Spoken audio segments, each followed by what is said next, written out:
Miami is forever a work in progress. Let's take a walk around the Miami Worldcenter to see one of the newest projects in the works.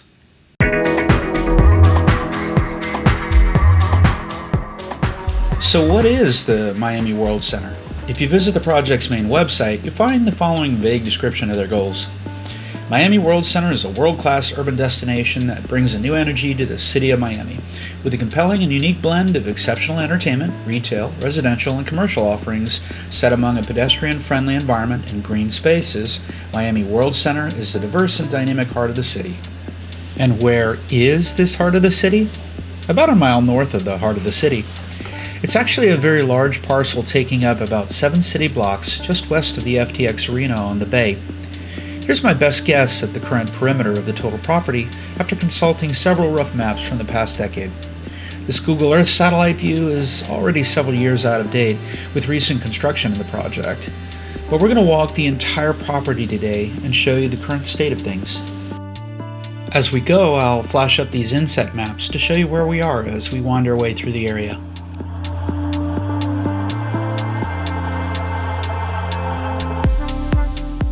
We're actually starting out just south of the Miami Worldcenter property. Although I had printed out a perimeter map to carry with us as we walked, I did stray outside of it a few times. This empty lot is adjacent to the railroad that marks the southern edge of the Worldcenter area. We'll get to it in a couple minutes.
Okay, so here we are at the tracks. This marks the Worldcenter perimeter.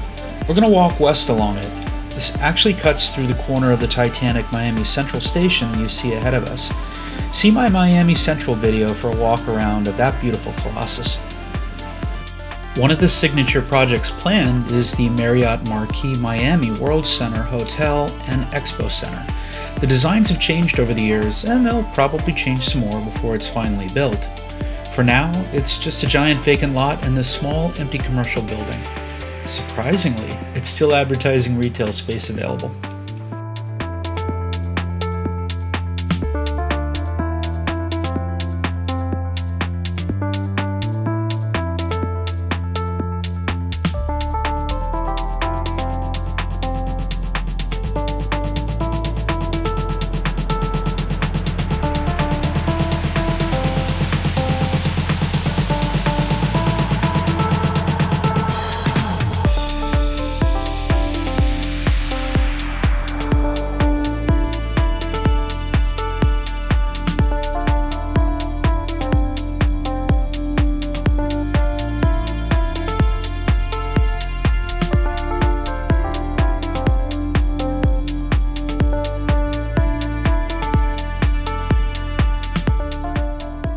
Off in the distance there, you'll see the 60-story Paramount Miami Worldcenter Condo Tower. It partially opened about 2 years ago and is currently the most eye-catching feature at Worldcenter. You'll see it appear many times in this video to help orient you to where we are and just how large this property is.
I'm endlessly fascinated by how buildings are designed and constructed, so naturally I wanted to film some scrap metal. Although these sections of 1-inch rebar and welded column cores could be lined up for a future project, I'm fairly sure they are leftovers from an existing one. I assume they're just here for temporary storage and will eventually be sold for scrap.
Okay, so let's take some time to explore the 43-story Caoba Miami Worldcenter apartment building. We're starting out at the far rear of the parking ramp and heading around to the front along the tracks here. There's a sizable amenities deck atop the garage. The building offers 44 studio and 1 to 3 bedroom apartments. It opened around March 2019. Oh yeah, Caoba is Spanish for mahogany. I have little doubt that the name of this apartment building is going to get butchered for many years.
I like the use of four-toned, semi-patterned gray pavers on many of the sidewalks around the already developed parts of Worldcenter. It gives a distinctive and unified look to the area. Reminds me a bit of Mary Brickell Village. See my Brickell on a Friday Night video for that.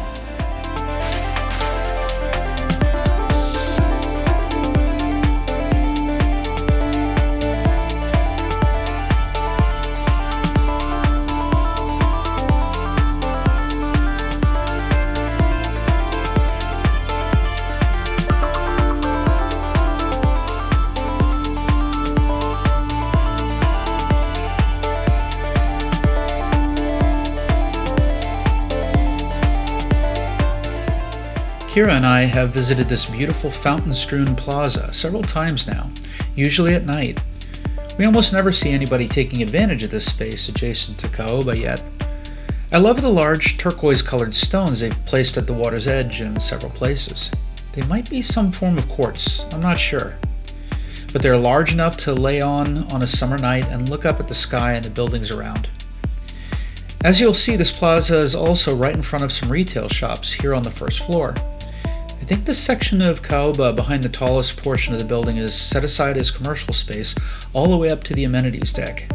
I haven't seen any sign of interior construction in any of the shops yet. I suspect they'll be occupied soon enough.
We're coming around the backside of the Bezel at Miami Worldcenter, still under construction.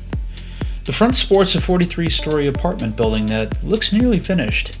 Hot on its heels is what appears to be a large plaza and 400,000 square feet of retail and commercial space next to the apartment.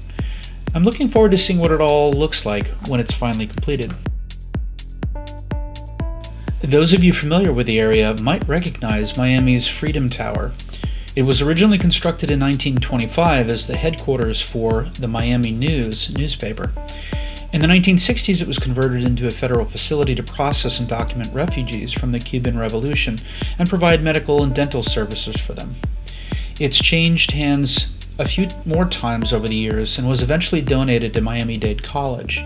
It currently houses the MDC Museum of Art and Design and a sizable gallery.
I was hoping to avoid crossing the street and maybe get a closer look at the construction site for Bezel's Plaza and commercial spaces, but the site was a bigger mess than I was willing to traverse. This would not have stopped me as a kid, but I have a strange adult desire not to get arrested for breaking and entering now. Oh well.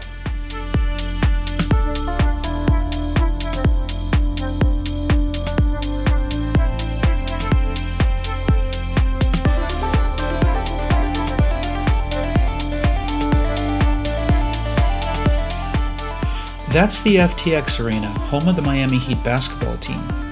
It was previously called the American Airlines Arena. It officially opened on the last day of the 20th century.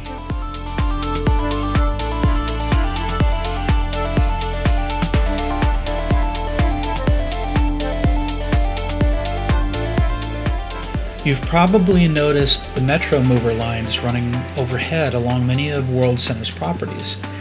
And given that it runs right to Miami Central Station, that means people who live in the condos and apartments sprouting up throughout this new neighborhood all have incredible free access not only to downtown, but also to not free bus and rail access to other major cities in Florida and beyond. Which reminds me, it's very worth noting that most of the construction work you've seen today has been on housing. All of this $4 billion World Center project has been planned around a massive mixed-use urban area.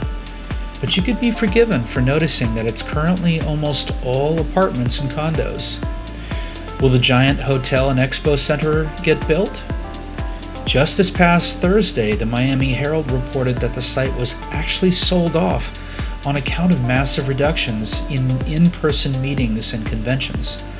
No doubt in large part because of pandemic restrictions this past year. Wrote Jane Wooldridge for the Herald, when it was first announced in 2006, Miami Worldcenter was seen as a risky foray into a mostly derelict section of Overtown. Participation by the highly regarded hotel developer and the Marriott Marquis brand gave gravitas to the 27-acre Miami Worldcenter, one of the nation's largest urban development projects. And what will be built on the northernmost parcel newly acquired this year between 10th and 11th Streets? Nothing announced yet. So maybe in the end, the World Center will turn out to be less of a city center and more of an upscale condo and apartment community with some commercial space sprinkled in. We'll see. Up ahead of us is the Paramount Tower again. This building right next to us is the parking ramp for Paramount. Notice these shiny steel beams roughly welded to the columns? These are new. I don't think they were in the original design. And you'll see up ahead that they even cut across some of the large art posters put up in the plaza between the two buildings. I suspect that engineers discovered some defects in the columns and decided to add these additional supports. I assume they will eventually cover these with something boxy that matches the existing structure and hides the welds. Here's another of the many pleasant plazas around World Center. I like the design of the mirror-finished sunshades over simple stone benches, and the bridge connecting the parking ramp to the tower has decorative steel panels on the sides with artistic cutouts. I've seen several buildings in the area that demonstrate this creative use of machine-automated metalworking. I think in the not-too-distant future, we will also see more use of massive 3D printed structures that are far more complex than is practical to build today. 2D cutout panels are just a start of directly translating computer designs into architectural elements.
Around 2015, this office building was turned into a sales gallery for the Paramount Worldcenter Tower, well before construction even began on the site.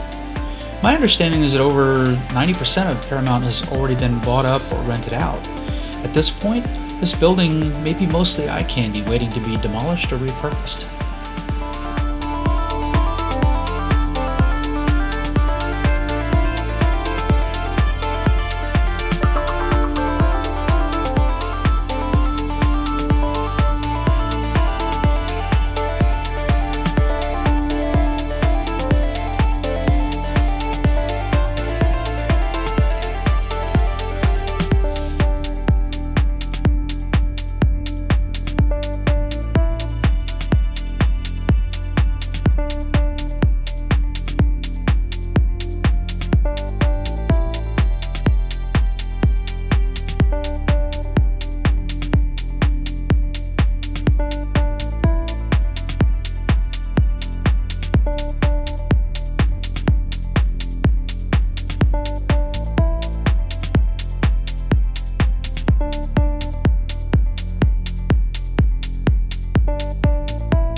This parking lot is, I believe, the northernmost part of the Miami Worldcenter project.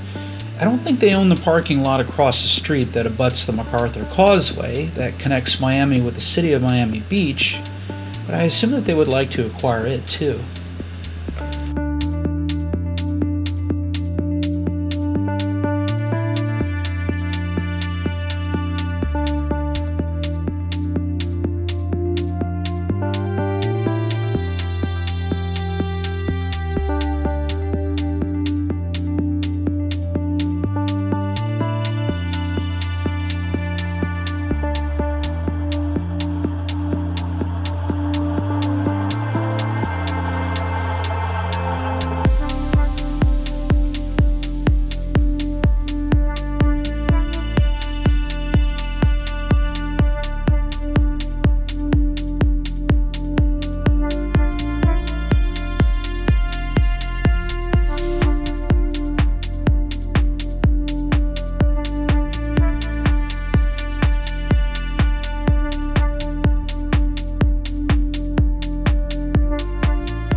Here's one of the places where we went out past the Worldcenter project's perimeter and misread my printed map and assumed that the U-Haul building on the left here was part of the project. Oh well. It was interesting anyway. This alleyway actually goes behind some of Miami's more famous nightclubs on the right. On the corner here is Downtown Art House, and next to it is Floyd, a speakeasy. I learned recently that it used to house the famous Heart nightclub. In 2018, Miami New Times reported on its demise. Heart's sudden closure follows months of litigation to defend its place in the club district on Northeast 11th Street. In a lawsuit filed against the city late last year, Heart claimed the city had conspired to shut down the club and others around it, including 11 in Space. I'm not sure if that's meaningfully true, but it's possible. In my opinion, though, popular nightclubs actually increase the value of housing around them. So it will be interesting to see if Club Space and 11 survive and continue to grow and thrive as people settle into Worldcenter's housing units. Last up on the back side of these buildings here is Club Space itself. I still haven't visited this or any of the other clubs in the area. It's on my to-do list, and maybe someday I'll get permission to film inside too.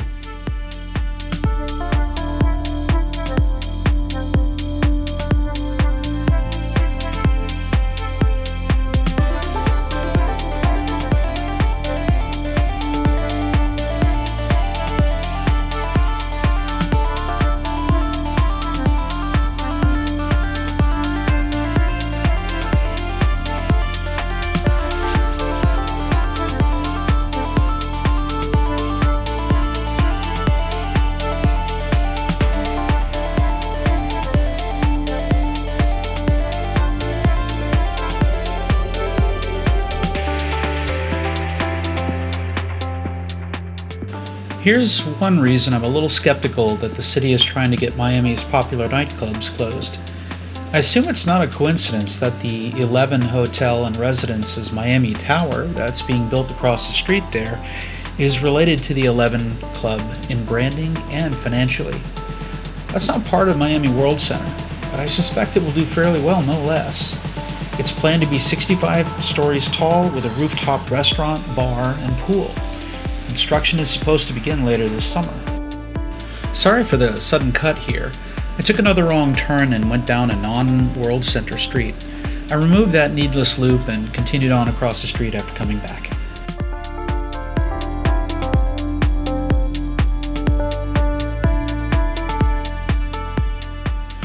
This vacant lot is slated to become the new Legacy Hotel and Residences Tower.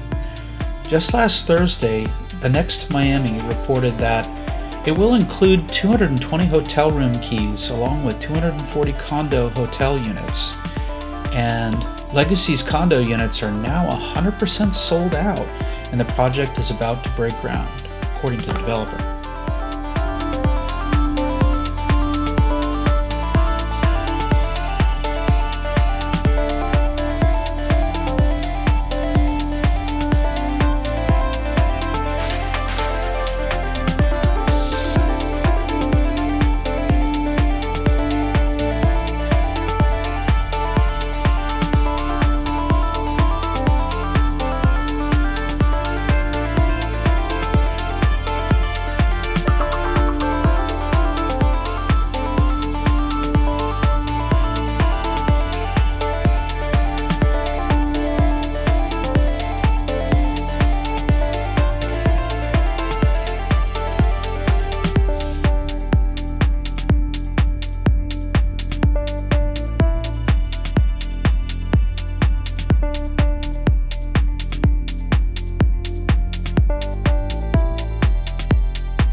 And once again, here's the Paramount Tower.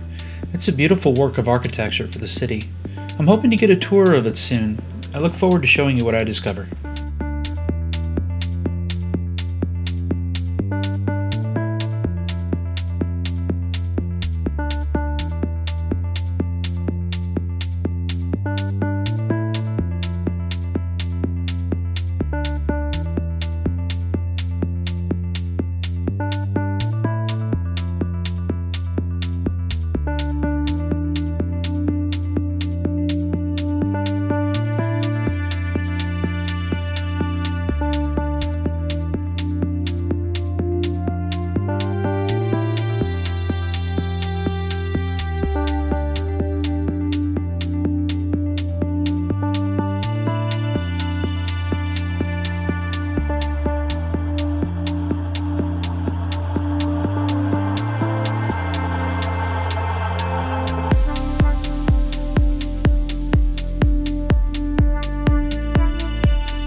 So here we are once again at the tracks that define the southern boundary of the Miami Worldcenter project. Off to the right is a decidedly boring looking project office. Kidding aside, it's probably a comfortable temporary office for the main contractors and engineers building these amazing works. I hope you've enjoyed this long walk and some of my commentary. Please do tell me what you think of the project and my video in the comments below. And I'd certainly appreciate you subscribing and liking this video if you enjoyed it and would like to see more. The walkthroughs are fairly easy to film, but I end up spending quite a bit of time doing research to prepare and then narrate what I find. So it's nice to hear from you whether you like these additions. I should give a special shout out to Mal Hoti, who requested that I tour Worldcenter. It was already on my to-do list, but honestly I was originally planning only to visit a few of the sites here. So thanks for encouraging me to do something more significant. And by the way, I loved your video of you playing whatever that stringed instrument is. Cheers everyone!